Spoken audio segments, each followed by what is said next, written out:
ఆయన స్తుతించేదానికి, మహిమపరిచేదానికి ఇచ్చిన ధన్యత చొప్పున దేవాతి దేవునికి కృతజ్ఞతాస్తుతులు చెల్లిస్తూ ఉన్నాను. చేరి వచ్చిన నా ప్రియ సంఘమైన మీకందరికీ కూడా వందనాలు తెలియజేస్తున్నాను. అందరికీ వందనాలు. దేవుడు మనల్ని జ్ఞాపకం చేసుకొని సంరక్షించి ఆయన సన్నిధిలో నిలవబెడతా ఉన్నారు.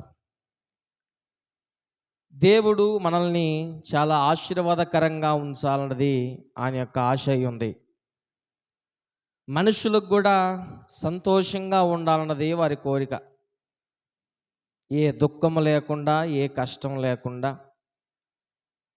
చాలా సంతోషంగా బ్రతకాలి అన్నది మనుషులు కోరుకుంటారు. అది తప్పు కాదు.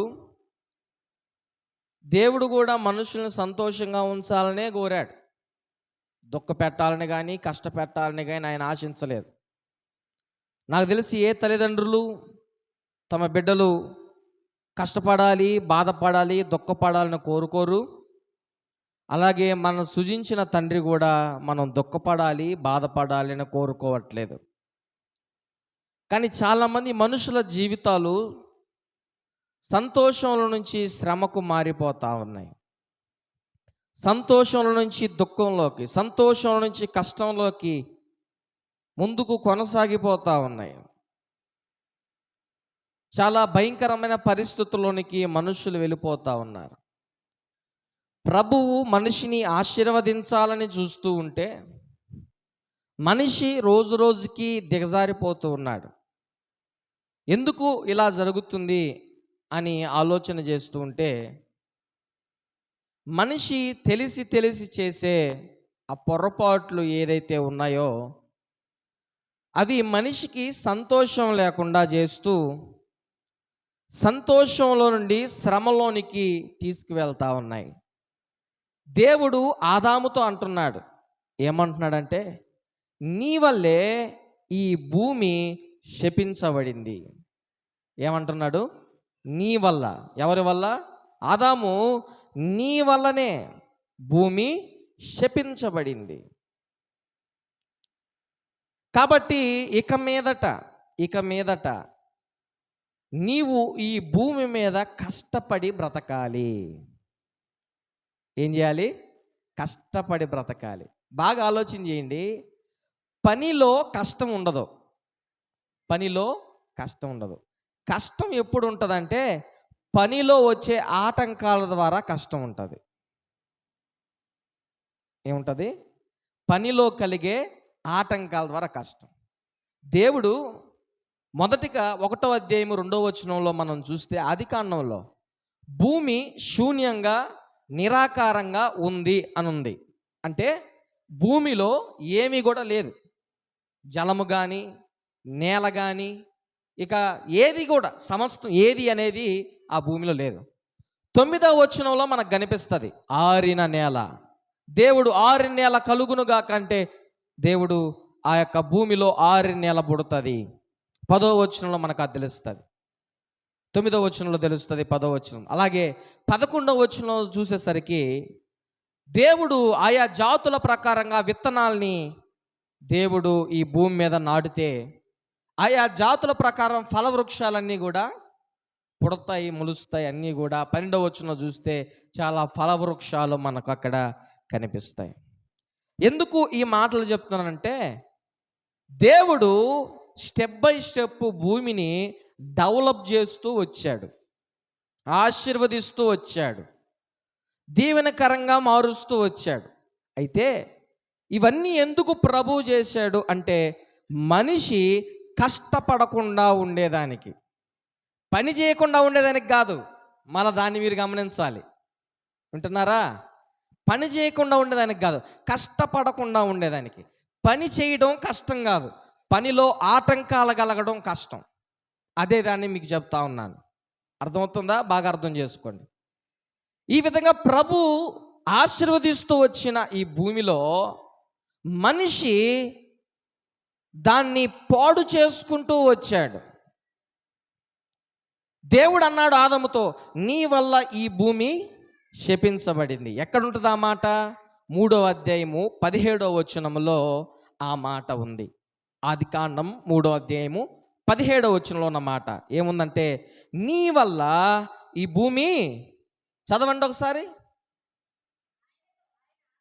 ఆయన ఆదాముతో, నీవు నీ భార్య మాట విని తినవద్దని నేను నీకు ఆజ్ఞాపించిన వృక్ష ఫలములు తిన్నావు కాబట్టి నీ నిమిత్తం నేల శపించబడింది, ప్రయాసముతోనే నీవు బ్రతుకు దినాలన్నీ దాని పంట తినాలి.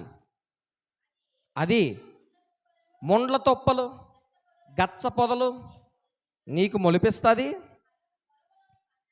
పొలములో నీ పంట తింటావు. నీవు నేలకు తిరిగి చేరేదా వరకు నీ ముఖపు చెమట కార్చి చాలు. ఎందుకు ఈ మాటలు చదివించాను తెలుసా? మనిషి కష్టపడకుండా ఉండేదానికి, మనిషి కష్టపడకుండా ఉండేదానికి, దుఃఖపడకుండా ఉండేదానికి ప్రభు ఏం చేశాడంటే, మనిషి చేయాల్సిన పనులన్నీ చేసేశాడు. ఏం చేశాడు?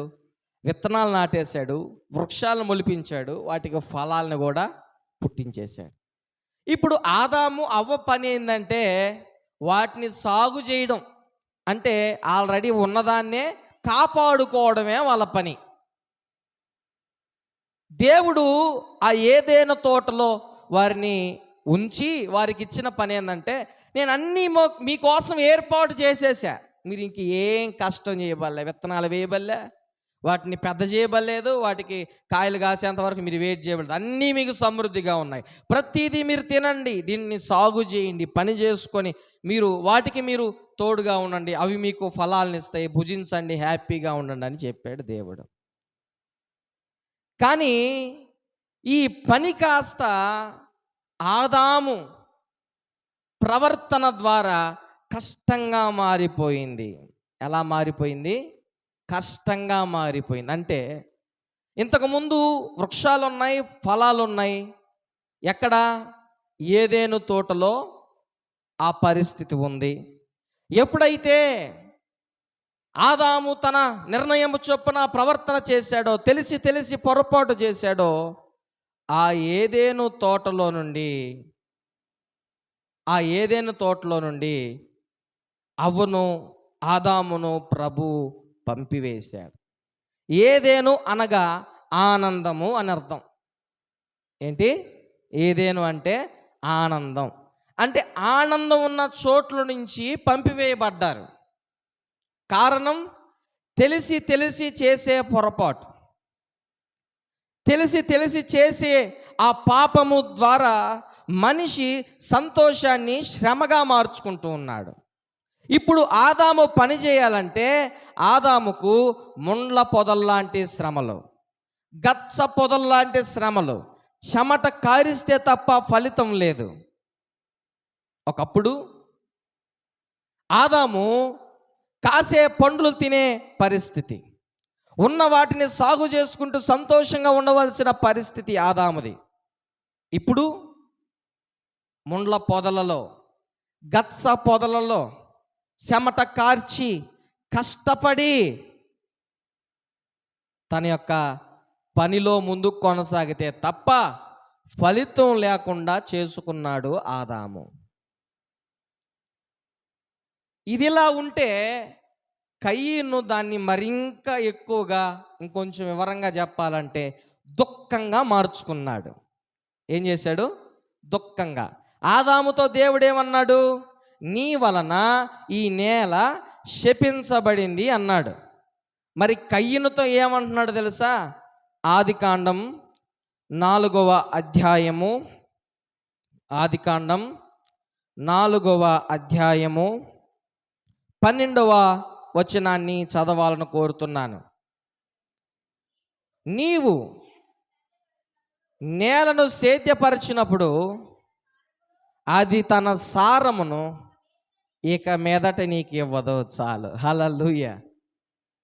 మీకు 1 by 1 చెప్పుకుంటూ వస్తున్నాను, జాగ్రత్తగా ఆలకించండి. మొదట దేవుడు ఏం చేశాడంటే సమస్తాన్ని సృష్టించి మనుషులకి, అంటే మీరు బాగా చూస్తే 1వ అధ్యాయం 29వ వచనంలో మనం చూస్తాం. ఏమనుంటుందంటే, ఇవి మీకు ఆహారమగును. ఏవి? ఆల్రెడీ దేవుడు సృష్టించాడు. ఇవన్నీ మీకు ఆహారంగా ఉంటాయని చెప్పి 1వ అధ్యాయం 29వ వచనంలో ఉంటుంది. దాన్ని కాస్త ఆదాము ఏం చేశాడంటే కష్టముతో పొందుకునేట్లుగా చేసుకున్నాడు. ఆ తర్వాత కయ్యను ఏం చేసుకున్నాడంటే కష్టపడిన ఫలితం లేకుండా చేసుకున్నాడు. అర్థమవుతుందా? దేవుడు పని ఇచ్చాడు ఆదాముకి. ఆ పనిలో ఆదాముకి ఏ బాధ, ఏ కష్టం, ఏ దుఃఖం లేదు.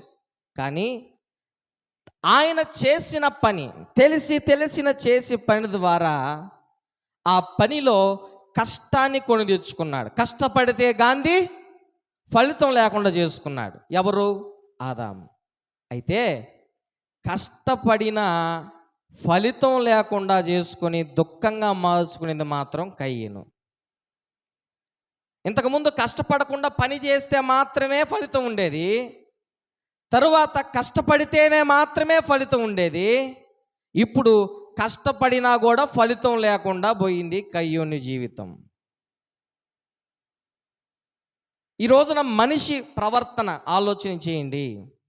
తెలిసి చేసే పొరపాటు మనిషి జీవితంలో సంతోషానికి మారుగా శ్రమ వచ్చేస్తూ ఉంది.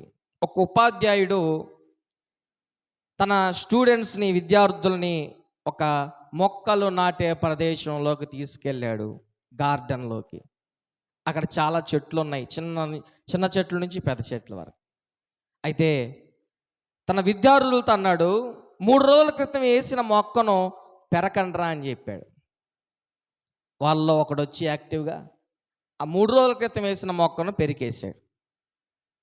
ఆ తర్వాత వారం రోజులుగా నాటబడిన మొక్క ఉంది, దాన్ని బెరకండి అని చెప్పాడు.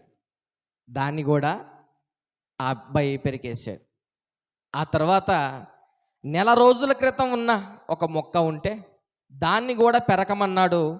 కొంచెం వాడికి చిన్నవాడు అయి ఉంటాడు, కష్టమైన దాన్ని పెరికేశాడు. అప్పుడు సంవత్సరం రోజుల నుంచి నాటబడిన ఒక చెట్టు ఉంది, దాన్ని బెరకమన్నాడు. అప్పుడు వాడు అన్నాడు, ఇది నా వల్ల కాదు అన్నాడు. ఏమన్నాడు? ఇది నా వల్ల కాదు అన్నాడు. నేను దీన్ని పెరకలేను అన్నాడు. అంటే చాలా రోజుల నుంచి అది నాటుకోబోయింది, కొంచెం పెద్ద చెట్టు అయిపోయింది.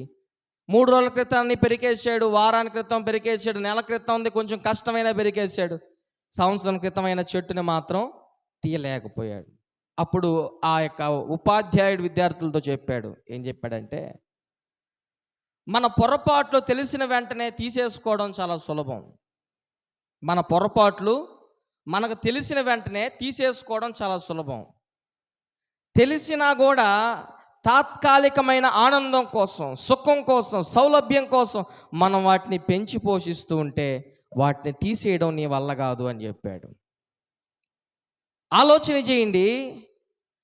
మన పొరపాటు మనకు తెలిసిన వెంటనే దాన్ని తీసేసుకోవడం చాలా సులభం. తెలిసినా కూడా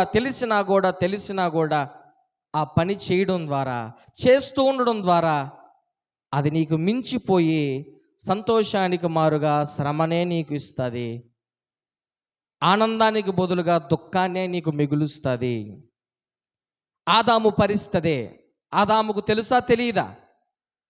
పండు తినాలని, తినకూడదని తెలుసా తెలియదా? తెలుసు. కానీ తెలిసినా కూడా చేశాడు. అలాగే కయ్యూనుకు తెలుసా తెలియదా? తన తమ్ముడిని చంపడం మంచిదా కాదని తెలుసా తెలియదా? తెలుసు, కానీ చంపేశాడు. ఎందుకు ఈ ఉదయకాల సమయంలో దేవుడు మీతో ఈ మాటలు మాట్లాడుతున్నాడు ఆలోచించేయండి. ఎందుకు మనిషి సంతోషం నుండి శ్రమకు మార్చబడుతున్నాడు? తెలిసి చేసే పొరపాటు, తెలిసి చేసే ఆ యొక్క పొరపాటు మనిషికి సంతోషానికి బదులుగా బాధని, దుఃఖాన్ని మిగులుస్తుంది.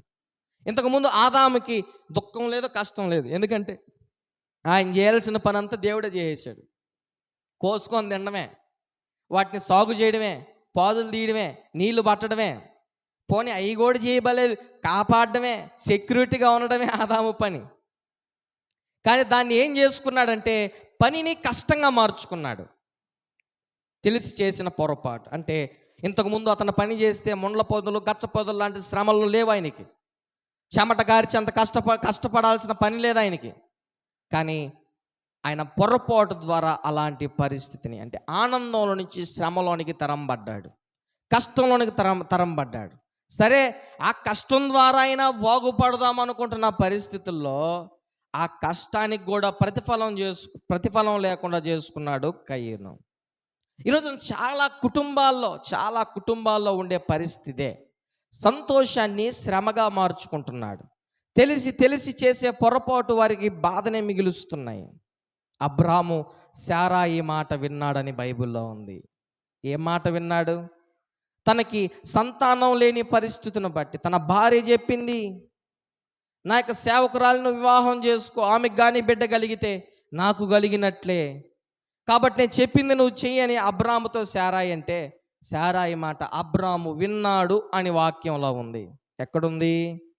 ఆదికాండము 16వ అధ్యాయము 2వ వచనములో మీరు చూసినట్లయితే అక్కడున్న మాటను మీరు దయచేసి చదవండి. ఆదికాండం 16వ అధ్యాయం 2వ వచనం. కాగా శారాయి, ఇదిగో నీకు పిల్లలు కనకుండా యెహోవా చేశాడు, నీవు దయచేసి నా దాసితో పొమ్ము, ఒకవేళ ఆమె వలన నాకు సంతానము కలగవచ్చునని ఏందండి అబ్రాముతో చెప్పాను. అబ్రాము శారాయి మాట వినను. హల్లెలూయా. అబ్రాము ఎవరి మాట విన్నాడంట? శారాయి మాట విన్నాడు. ఒకవేళ అక్కడ ఆచారం ఉండొచ్చు, వివాహం చేసుకోవాల్సిన ఆచారం ఉండొచ్చు, నేను దాన్ని తప్పు పట్టలేదు. కానీ అబ్రాముకు తెలుసు ఏంటి, ఎవరైతే నేను వివాహం చేసుకున్నానో ఆమె గర్భము నుండి వచ్చిన వాడే నా వారసుడు, దేవుని వాగ్దాన ప్రకారముగా ఇది జరగాలి, అదే దేవుని చిత్తం అని అబ్రాముకు తెలుసు. కానీ అబ్రాము శారాయి మాట వినడం జరిగింది.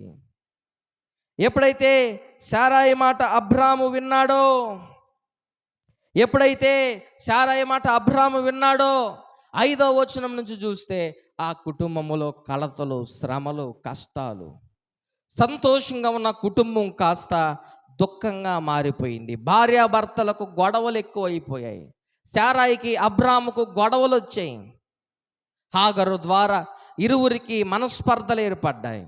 హాగరు, శారా అప్పటి వరకు బాగున్నారు, ఒక్కసారిగా ఇద్దరు భద్ర శత్రువులైపోయారు. ఎంత శత్రువులైపోయారంటే, హాగరైనా ఉండాలి ఇంట్లో, నేనైనా ఉండాలి ఇంట్లో, హాగర్ను పంపించేయి అని అబ్రాముతో గొడవ గొడవ గొడవ. ఈ మాటలు వింటున్న మీరు ఆలోచన చేయాలి. ఎందుకు ఈ మాటలు చెప్తున్నానంటే, అబ్రాముకు తెలుసు అది మంచిది కాదు, శారా చెప్పిన మాట మంచిది కాదు అని. అవునా? ఆదాముకు తెలుసు అవ చెప్పింది మంచిది కాదు, సరైంది కాదని. కయ్యనికి కూడా తెలుసు మంచిది కాదని. అయినా కూడా చేసి కుటుంబంలో సంతోషం లేకుండా, సంతోషాన్ని దుఃఖంగా, సంతోషాన్ని కష్టంగా, ఏ ప్రయోజనం లేకుండా చేసుకుంటున్న క్రైస్తవులు నేడు సమాజంలో చాలామంది ఉన్నారండి, ఉన్నారు. కొంతమంది మనుషులకు భయపడేవాళ్ళు, కొంతమంది కుటుంబానికి భయపడేవాళ్ళు, కొంతమంది ఈ మధ్యకాలంలో చూస్తే తల్లిదండ్రులు బిడ్డలకు కూడా భయపడుతున్నారు.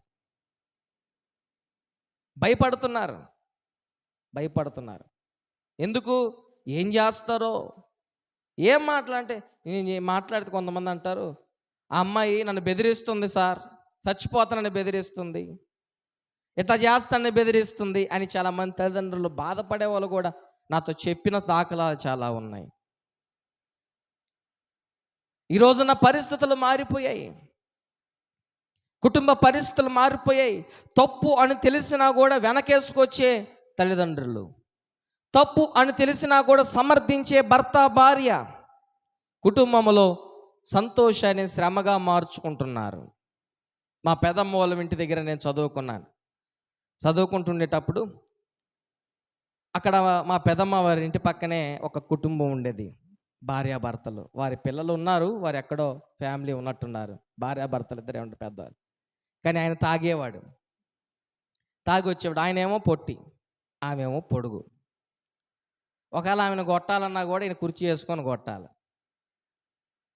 ఆ తదుపరి ఈయన ఏం చేసేవాడు, తాగితే గమ్ముగుండేవాడు కాదు. పిట్ట కొంచెమైనా కోత ఘనం ఉన్నట్టు ఆయన చిన్న మనిషి అయినా చాలా పెద్ద మాటలు పెద్ద గొడవ చేసేవాడు. ఈయన కుర్చీ వేసుకునే లోపల ఆ 4-5 దెబ్బలు కొట్టేది. ఇంకేం చేస్తాడు, ఇంకా ఏం చేయలేడు. ఈయన వేసుకుని కుర్చీ వేసుకునే లోపల ఆమె కొడుతుండే, పైగా అన్నం పెట్టకపోతుండే. చాలామంది కుటుంబాల్లో భార్యాభర్తల మధ్య కలిగే పరిస్థితులు, కుటుంబంలో ఎదురయ్యే ఇరుకులు, ఇబ్బందులు, ఇవన్నీ కూడా కుటుంబాన్ని సంతోషం లేకుండా చేస్తాయి. ఎందుకు ఈ మాట చెప్పానంటే, తాగకూడదని తెలియదా జనాలకు, తెలియదా? తాగితే లివర్ చెడిపోద్ది, కడుపులు అవయవాలు పాడైపోతాయని తెలియదా? కైనీలు వేసుకుంటే, పువ్వాకులు వేసుకుంటే, చుట్టలు నవిలితే, సిగరెట్లు తాగితే శరీరం పాడైపోతుందని తెలియదా? తెలుసా తెలియదా? చెప్పండి. తెలుసు. ఆదాముకు తెలుసా తెలియదా? అబ్రాముకు తెలుసా తెలియదా? కయ్యనుకు తెలుసా తెలియదా? తెలుసు. తెలిసినా కూడా చేయడం ఎవరి తప్పు? దేవుడైతే నేను సంతోషంగా ఉండియాలనే, కానీ నువ్వు తెలిసి తెలిసి చేస్తున్నావే, అది నీ జీవితాన్ని పాడు చేస్తుంది, అది నీకు దుఃఖాన్ని మిగిలిస్తుంది, అది నీకు సంతోషం లేకుండా చేస్తుంది. గుర్తుపెట్టుకో. సౌలు రాజంట మనుషులకు జడిసి ఏం చేశాడు? మనుషులకు జడిసి అని ఉంటుంది. జడిసి ఏం చేశాడు? దేవుని మాట వినకుండా మనుషుల మాట విన్నాడు. ఎక్కడుంటుంది ఆ మాట అంటే 1 సమూయేలు 15వ అధ్యాయము 24వ వచనంలో ఉంటుంది ఆ మాట. 1 సమూయేలు 15వ అధ్యాయము 24వ వచనం. 1 సమూయేలు గ్రంథం 15వ అధ్యాయము 24వ వచనాన్ని చదవండి. సౌలు జనులకు జడిసి వారి మాట వినినందున నేను యెహోవా ఆజ్ఞను నీ మాటలను మీరి పాపం తెచ్చుకున్నాడు. విన్నారా? చదివారు కదా, విన్నారా? ఏమని విన్నారు? సౌలు రాజే చెప్తున్నాడు, జనులకు భయపడి దేవుని మాట కాదని మనుషుల మాట విని పాపం తెచ్చుకున్నాడు. ఈరోజు చాలామంది క్రైస్తవుల పరిస్థితి అంతే. ఒకవేళ కుటుంబంలో నీ భార్య అయి ఉండొచ్చు, లేదా నీ భర్త అయి ఉండొచ్చు, నీ బిడ్డలు అయి ఉండొచ్చు. వారు చేసే పని తప్పు అని తెలిసినప్పుడు నువ్వు వెనకేసుకో రాకూడదు, నువ్వు వాటిని సమర్థించకూడదు. ఎందుకు సమర్థించకూడదంటే, నీ సంతోషం దుఃఖంగా మారకుండా ఉండేదానికి, నీ సంతోషం శ్రమగా మారకుండా ఉండేదానికి నువ్వు సమర్థించకూడదు. అబ్రాము సమర్థించాడు, ఆదాము సమర్థించాడు, కయ్యూను కూడా తనను తాను సమర్థించుకున్నాడు. ఈ రోజున ఆలోచించి, నీ వల్ల కుటుంబం ఎలాంటి పరిస్థితుల్లో ఉందో ఒకసారి జ్ఞాపకం చేసుకో. ఆదాము, నీ నిమిత్తం నేల శపించబడింది. ఈరోజు నా వాక్యం సెలవిస్తుంది, నీ నిమిత్తం నీ కుటుంబం పాడైపోతుంది, నీ నిమిత్తం సంఘం పాడైపోతుంది, నీ నిమిత్తం గ్రామం పాడైపోతుంది. నీ నిమిత్తమే. ఎందుకు? తెలిసి తెలిసి తెలిసి నువ్వు చేసే ఆ పొరపాటు ఏదైతే ఉందో, నీకు తెలియకుండా ఏమీ లేదు, అన్నీ తెలుసు, తెలిసినా కూడా చేస్తున్నావు. సంతోషాన్ని శ్రమగా మార్చుకుంటున్నావు. కానీ ఆదాము, అబ్రాము, కయ్యూను, సౌలు ఏకీభించినట్లుగా, వారు తెలిసి తెలిసి చేసినట్లుగా యోబు మాత్రం చేయలేదు. యోబు మాత్రం చేయలేదు. యోబు గ్రంథంలో యోబుని గురించి ఏముంటుందో తెలుసా? 2వ అధ్యాయం 10వ వచనములో యోబు భార్య వచ్చి, నీవు దేవుని దూషించి మరణించు, మరణంగా ఏం మిగిలిందని, ఏమి నీకు ఇంకా ఏమి నీకు మిగిలిందని, నీకు ప్రయోజనం ఏముంది? ఇంకా నువ్వు మరలా తిరిగి అంత ఆస్తి సంపాదించుకోగలవా? పోనీ నీ రోగాన్ని బాగు చేసుకోగలవా? నీ స్థితిని మరలా తిరిగి తీసుకొని రాగలవా? ఎందుకు ఇక నువ్వు బ్రతకడం? దేవుణ్ణి దూషించి చచ్చిపో అని యోబుతో తన భార్య అంటే, యోబు అబ్రాములాగా, ఆదాములాగా, కయ్యనులాగా, సౌలు రాజులాగా ఆమెకి భయపడలేదు, ఆ మాటకి బాధపడలేదు, ఆ మాటకి దిగులు పడలేదు, ఏమీ కూడా ఆయనలో కలగకుండా ఆయన అన్నాడు, మూర్ఖురాలు మాట్లాడినట్లుగా నీవు మాట్లాడవద్దు. ఆమెను తిట్టలేదు. మీరు బాగా చదవండి ఆ వాక్యాన్ని. నీవు మూర్ఖురాలివి అనలా, అట్లాగా మూర్ఖులు మాట్లాడతారు కానీ నువ్వు అట్లా మాట్లాడకూడదు అన్నాడు ఆడ. నీవు మూర్ఖురాలివి అని సంబోధించి తిట్టలేదు కానీ యోబు, అలా మాట్లాడతారు మూర్ఖులు, నువ్వు అలా మాట్లాడకూడదు అని యోబు తన భార్యతో ఏకీభవించకుండా దేవుణ్ణి దూషించినట్లుగా మనకు అక్కడ కనిపిస్తుంది. దేవుణ్ణి ఒక్క మాట కూడా యోబు ఏమీ అనలేదు. అంటాడు, దేవుడు మనకి ఇచ్చాడు, ఆయన మరలా తీసుకున్నాడు. దేవుడు ఆశీర్వదిస్తేనేనా, దీవెనకరంగా మారిస్తేనా, బాధ పెడితే మనం దాన్ని తీసుకోకూడదా అని యోబు తన భార్యతో చాలా స్పష్టంగా ఏకీభవించనట్లు మనకు కనిపిస్తుంది. ఏం కనిపిస్తుంది? ఏకీభవించినట్లు కనిపిస్తుంది. కాబట్టి ఈ మాటలు విన్న నా ప్రియ సహోదరులారా, నా ప్రియ సంగమా, ఒక్కసారి దేవుని మాటలు మీరు ఆలకించాలి, అర్థం చేసుకోవాలి. సంతోషాన్ని శ్రమగా మార్చుకుంటున్నారు, సంతోషాన్ని దుఃఖంగా మార్చుకుంటున్నారు. నా వైపు చూడాలి అందరూ కూడా. సంతోషాన్ని శ్రమగా మార్చుకుంటున్నారు, సంతోషాన్ని దుఃఖంగా మార్చుకుంటున్నారు. పని చేయడంలో కష్టం దుఃఖం ఉండదు, పనిలో ఆటంకాలు కలిగితే కష్టం, ఆ కష్టంలో కూడా ప్రతిఫలం లేకపోతే దుఃఖం. ఇది మనిషి జీవితాన్ని దిగజార్చుకుంటూ చేసుకుంటున్నాడు. దేవుడేమో ఆశీర్వదిస్తూ వచ్చాడు. శూన్యంగా ఉన్నదాన్ని నేలను పుట్టించాడు, నేలలో విత్తనాలు మొలిపించాడు, చెట్లు పుట్టించాడు, 12వ వచనంలో వృక్షాలు పుట్టించాడు. కానీ మనిషి ఏం చేస్తున్నాడంటే ఆ ఆశీర్వాదాన్ని, ఆ సంతోషాన్ని బాధగా, దుఃఖంగా తీసుకుంటూ వస్తున్నాడు. ఈరోజున నీవు ఆలోచన చేయి, ఈ మాటలు వింటున్నా నీవే అర్థం చేసుకో. నీ సంతోషం, నీ బాధ, నీ దుఃఖం, నీ ఏడుపుకు కారణం ఎవరు? ఒకవేళ నువ్వే అయితే ఆలోచించి.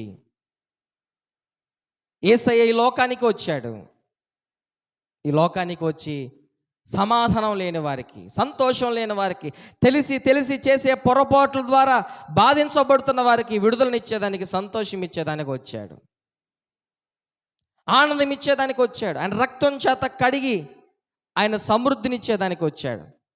ఇంకో విషయం చెప్పాలంటే, ఐగుప్తు దేశంలో అంట దేవుడు తన ప్రజల్ని బయటికి తీసుకువచ్చేదానికి 10 తెగుళ్లను పుట్టించాడు.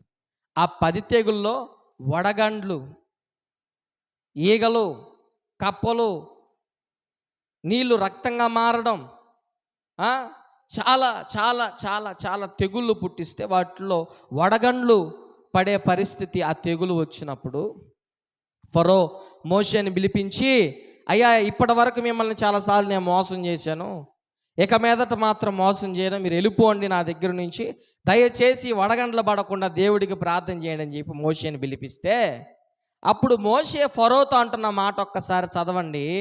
అక్కడున్న మాట చాలా చక్కగా ఉంటుంది. నిర్గమాకాండం 9వ అధ్యాయము 29వ వచనాన్ని మీరు చూడాలి. నిర్గమాకాండం 9వ అధ్యాయము 29వ వచనం.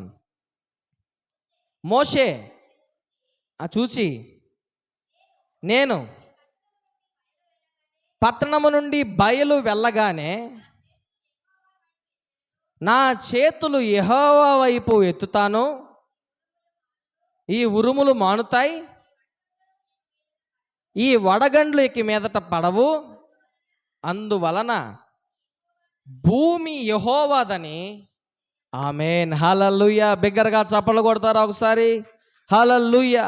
ఎందుకు ఈ మాట చదివించాను అని అంటే, మోషే ఫరోతో అంటున్నాడు, సరే నువ్వు చెప్పినట్లే నేను ప్రార్థన చేస్తా, నేను ప్రార్థన చేస్తే ఉరుములాగిపోతాయి, వడగండ్లాగిపోతాయి, అప్పుడు నువ్వు తెలుసుకుంటావు ఈ భూమి యెహోవాది అని. హల్లెలూయా. ఈ భూమి ఎవరిదంట? యెహోవాది. ఆయన ఫలవృక్షాలను పుట్టించగలడు, ఆరిని నేలగా చేయగలడు, నీ సమృద్ధిని కలిగించగలడు, గచ్చ పొదలను పుట్టించగలడు, ముండ్లతో పుట్టించగలడు, చెమట కారిస్తే ఫలం తినేట్లుగా పుట్టించగలడు, అసలు ఏమీ లేకుండా సమృద్ధిని కూడా ఇవ్వగలడు. దేవుడు అందుకు సమర్థుడు. మోషే అంటున్నాడు, ఈ భూమి యెహోవాదని నువ్వు తెలుసుకుంటావు. ఈ రోజున క్రైస్తవులు కూడా తెలుసుకోవాలి, ఈ భూమి ఎవరిది అంటే యెహోవాది. హల్లెలూయా. ఈ భూమి ఎవరిదంటే ఆయన వలె జీవించే నీతిమంతులది ఈ భూమి. నీవు కానీ నీ పొరపాట్లు అదుపు చేసుకొనగలిగి నీ కుటుంబాన్ని చక్కపరచగలిగితే, ఆదాములాగా, అబ్రాములాగా, కయ్యూనులాగా కాకుండా, సౌలు రాజులాగా కాకుండా, యోబులాగా నిన్ను ఎవరు ప్రేరేపించినా, ఎవరు ఎన్ని రకాలుగా నిన్ను ఇబ్బందికి గురి చేసినా, వారు చెప్పిన మాటలను బట్టి, వారు చేయాలనుకుంటున్న పనులు బట్టి నువ్వు వాటిని సమర్థించకుండా యోబులాగా నువ్వు గద్దించగలిగితే, యోబులాగా పక్కన పెట్టగలిగితే, ఖచ్చితంగా మునుపటి జీవితం నీకు ప్రభు దయచేస్తాడు. సంతోషకరమైన జీవితాన్ని ప్రభు నీకు ఇస్తాడు. ఆనందకరమైన వెలుతురులోకి దేవుడు నిన్ను నడిపిస్తాడు. ఈ రోజున చాలామంది క్రైస్తవులు, క్రైస్తవ సమాజం, క్రైస్తవ సంఘం సంతోషాన్ని శ్రమగా మార్చుకుంటున్నారు, కష్టాన్ని దుఃఖంగా మార్చుకుంటున్నారు. సంతోషంలో బ్రతకకుండా, సమాధానంగా జీవించకుండా వారి బ్రతుకులను కన్నీటికి, దుఃఖానికి, దిగులకు, అవమానాలకు కేంద్ర బిందువుగా చేసుకుంటున్నారు. అందుకు ప్రభు మనల్ని లోకంలో పుట్టించలా. అందుకు ప్రభు ఈ లోకంలో మనల్ని నియమించలేదు, సంతోషంగా ఉండాలని. ఒక తల్లిదండ్రులు ఏ విధంగా అయితే ఒక వివాహమైన కుమారుణ్ణి, కోడల్ని ఒక ఇంటిలో ఉంచి వారికి సమస్తం సమకూర్చి వారిని ఒక కుటుంబంగా చక్కపరుస్తారో, దేవుడు కూడా తన కుమారుడిని, కుమార్తె అయిన ఆదాము అవ్వని అలాగే ఒక ఇంటిలో ఉంచాడు. హల్లెలూయా. ఒక తోటలో వారిని నివాసం ఉండేట్లు, వారికి ఏ లోటు లేకుండా, అర్థమవుతుందా? ఏ లోటు లేకుండా, ఏ కష్టం లేకుండా, ఏ దుఃఖం లేకుండా వారిని ప్రభు సమకూరిస్తే వారు దానిని దుఃఖంగా, కష్టంగా స్టెప్ బై స్టెప్ దిగజార్చుకుంటూ వచ్చారు. గుర్తుపెట్టుకోండి, మన జీవితం, మన పరిస్థితులు ఎలా ఉన్నాయి, తెలిసి తెలిసి చేసే పొరపాట్లే మన జీవితంలో సంతోషం లేకుండా చేస్తున్నాయి. ఎవరికి ఏం తెలియదు, అన్నీ తెలుసు, తెలిసినా కూడా చేస్తూ ఉన్నారు. అందుకే ఉపాధ్యాయుడు చెప్పాడు, తెలిసినప్పుడే వాటిని తీసేసుకోవడం చాలా సులభం. తెలిసినా కూడా వాటిని మనలో ఉంచుకొని మన సౌలభ్యం కోసం, తాత్కాలికమైన ఆనందం కోసం వాటిని కానీ ఉంచుకుంటే, ఒక రోజున వాటిని తీసివేయడం నీ వల్ల కాదు, నీ వల్ల కాదు. ఎందుకంటే అది నీకు తెలిసి వారం క్రితం కాదు, 3 రోజుల క్రితం కాదు, నెల క్రితం కాదు, కొన్ని సంవత్సరాలుగా నీకు తెలిసే చేస్తున్నావు. కొన్ని సంవత్సరాలుగా నీకు తెలిసే చేస్తున్నావు. నీకన్నీ తెలుసు. ఆదాముకు తెలుసు, అబ్రాముకు తెలుసు, కయ్యూనుకు తెలుసు, సౌలుకు తెలుసు. ఏదో ఒక కారణం గుర్తుపెట్టుకోండి. ఈ రోజున మీరు తెలుసుకోవాల్సిన పని, మీరు తెలుసుకోవాల్సిన విషయం ఏంటంటే, మీకు కలిగే దుఃఖం, మీకు కలిగే బాధ, మీకు కలిగే ప్రతి ఇబ్బంది నీ భర్త మీదో, నీ భార్య మీదో, నీ బిడ్డల మీదో వేయబాకు, పక్కన వాళ్ళ మీద వేయబాకు. దానికి కారణం నువ్వే. ఆదాముతో అన్నాడు దేవుడు, నీ వలన నేల శపించబడింది. కానీ ఆదాము ఏం చెప్పాడు? అవ్వ నాకు ఇచ్చిందయ్యా, తిన్నాను అంటే ఆదాముకు తెలియదా? తెలుసు. అవిచ్చింది సరే, వాడు తాగమన్నాడు సరే, వాడు తినమన్నాడు సరే, వాడు తిరగమన్నాడు సరే, వాడు అనరాని మాటలు అన్నమన్నాడు సరే, నీ బుద్ధి ఏమైంది? నీ జ్ఞానం ఏమైంది? అంటే నీకు తెలీదా? ఆ మాట మాట్లాడకూడదని నీకు తెలీదా? ఆ పని చేయకూడదని నీకు తెలీదా? తెలుసు. అందుకే అన్నాడు దేవుడు, నీ వల్ల నేల శపించబడింది ఆదామా. నీ వల్లే, ఈ రోజున నీ వల్లే నీ కుటుంబం, ఎవరి మీద మనం మన బాధలు, మన కన్నీరు, మన దుఃఖం వేయాల్సిన అవసరం లేదు. నీ బిడ్డలని నువ్వు మొదటే సంవరించుంటే, నీ భర్తను మొదటే సంవరించుంటే, నీ భార్యను మొదటే సంవరించుంటే ఈ పరిస్థితి వచ్చుండేది కాదు. కానీ సరే, దుఃఖం వచ్చేసింది, కష్టం వచ్చేసింది. ఇప్పుడు మనం ఇప్పుడు చేయాల్సిన పని ఏంటంటే, ఆ సమరయుడు చేశాడు కదా, దూరాన నిలిచి, అయ్యా ఆకాశం వైపు కన్నులెత్తేదానికి నాకు యోగ్యత లేదు, ఈ పాపిని నన్ను క్షమించు అంటే ప్రభు తప్పక క్షమిస్తాడు. తిరిగి మరలా క్రొత్త ఆనందాన్ని వారికి దేవుడు దయచేస్తాడు. హల్లెలూయా, హల్లెలూయా. ఆయనకి సంతోషం ఇవ్వాలనే, దుఃఖ పెట్టాలన్నది ఆయన ఉద్దేశమే కాదు. ఆయనకి మనల్ని దుఃఖ పెడితే ఏమొస్తుంది? మనం కన్నీరు గారిస్తే ఏమొస్తుంది? ప్రభువుకి ఏ ప్రయోజనం లేదు. ఇంకా మనం దుఃఖపడితే, మనం చేసే పొరపాట్లను బట్టి కూడా మనం దుఃఖపడితే మన విషయంలో ఆయన బాధపడతాడు. నా బిడ్డల పరిస్థితి ఎలాగైపోయింది. ఒక తల్లిదండ్రులు ఏ విధంగా బాధపడతారో బిడ్డల గురించి, చూడు నా బిడ్డలు ఎట్లా అయిపోయారో. వారు తప్పులు చేస్తుండొచ్చు, అయినా కూడా బాధపడతారు. అలాగే దేవుడు కూడా, చూడు ఎంత దిగజారిపోయారో, నేను వారికి ఏం కొదువు చేశాను, ఏ లోటు చేశాను, అన్నీ ఇచ్చాను.